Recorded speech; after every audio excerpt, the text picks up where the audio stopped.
એક રાજા હતા. એ રાજા સવારમાં વહેલા જાગી પોતાની અટારીએ ભગવાન સૂર્યનારાયણને જળ ચડાવે. હજી ભગવાન સૂર્યનારાયણ ધીરે ધીરે ધીરે કોર કાઢે છે.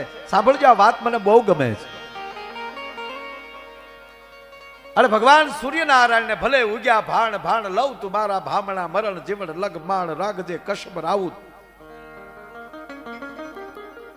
અને એવે ટાણે ગામનો રખેહર, સફાઈ કામદાર, પતિ પત્ની, એકની બગલમાં હુંડલો રહી ગયો છે, હાથમાં હાવણો રહી ગયો છે, બે જણા હાલ્યા આવે છે. કોઈ દિવસ ઈ શેરીએ ન ચાલે, આજ ભૂલથી ઈ શેરીએ ચલાઈ ગયું. રાજા જ્યાં મહારાજાનો મહેલ છે, અને ઈ મહેલ એમ કહેવાય દીવ ઉગ્યામાં અહીંયા સૂર્યનારાયણને જ્યાં જળ ચડાવવું, અને એમાં રખેહર પતિ પત્નીને જ્યાં જોવા,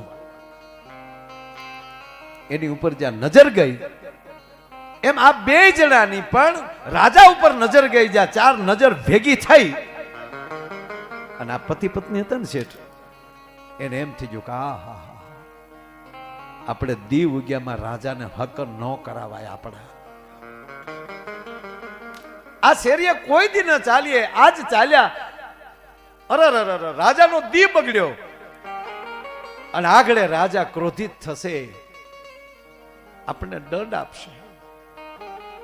એની પત્નીનું બાવડું પકડી કીધું, જટ હાલ હવે ઘર ભેગા થઈ જાય, ઘરે જઈ જે સફાઈ કામ કરવા જવાનું હતું સાહેબ, કામ પડતું મૂકી ભય લાગી ગયો. અરે આ શેરીએ કેમ સલામ. ક્યારેક સમય હતો નાના મોટા માણસોથી અમુક જગ્યાએ હલાય નહીં.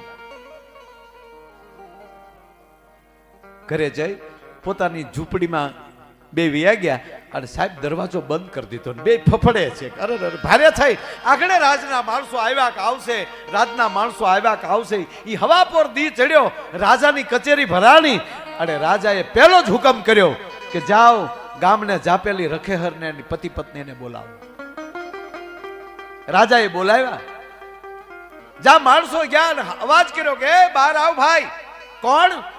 કે રાજા બોલાવે છે. રાજા બોલાવે છે. ભય તો હતો સાહેબ, પણ હેરડો વયો ગયો. ઓહો, જે ધારતા થાય એ થયું છે. પણ હાલો બાપા, આવવું જ પડે, એમાં તો કઈ ફેરફાર થાય નહીં.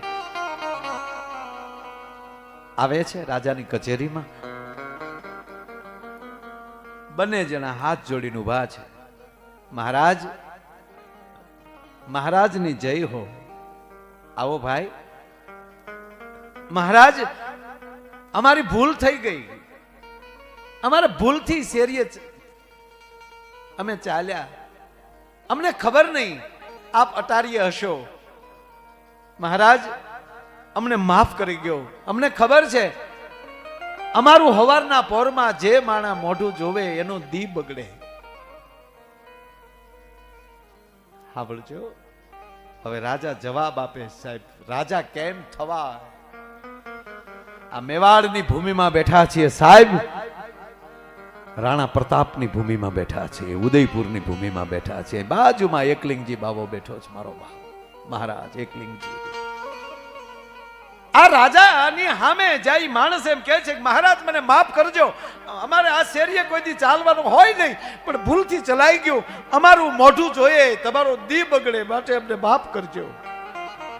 આજ પછી આવી ભૂલ નહીં કરીએ. હવે રાજા, બેટા નિર્ભયથી ઉભા રહ્યો. હું પૂછું એનો જવાબ આપો. તમારું મોઢું જે જોવે એનો દી બગડે? હા બાપુ. અચ્છા, તો બેટા મને એ જવાબ આપો કે સવારના પોરમાં જે મારું મોઢું જોવે એનો દી બગડે કે સુધરે? અરે બાપુ, એનો તો હોણાનો હુરો જ ઉગે. રાજાના હકન કોને ન ગમે? એનો તો હોનાનો હુર જ ઉગે. એવું? હા. તમારું મોઢું જોવે એનો દી બગડે, અને મારું મોઢું જોવે એને હોનાનો હુર જ ઉગે કે હા? તો તમે મારું મોઢું નથી જોયું? વાતમાં ધ્યાન દેજો સાહેબ, શબ્દ પકડજો. બધી વાતો બધે નથી થતી યાર. મને બેટા એ કે તમે મારું મોઢું જોયું ને, હા બાપુ, તમારું મોઢું હું જોઉં તો મારો દી બગડે, તો મારો તો દી બગડ્યો નથી, મને કોઈ ભય નથી. તમે મારું મોઢું જોયું ને તમે થરથર કાપો છો, તો આમાં તમે હારા કે હું હારો?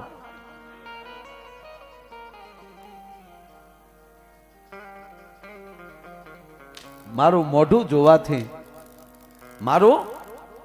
મારું મોઢું જોવાથી, મારા હકન લેવાથી જો એને હોનાનો સૂરજ ઉગતો હોય તો આ બે દોનો દંપતીએ મારું મોઢું આજ હવારમાં જોયું છે.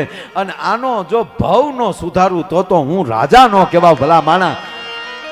અને રાજાએ હુકમ કરી દીધો કે આ બેયને હો હોનામોર આપો. એક હોનામોરની કિંમત ન કરી શકાય એ સમય સાહેબ, કે આ બેયને પતિ પત્નીને હો હોનામોર આપો અને એક એક જોડી કપડાં આપો. અને એને કહી ગયો કે હવે તમારે 1 મહિનો તમારા ઘરે આનંદ કરવાનો છે, તમારે તમારા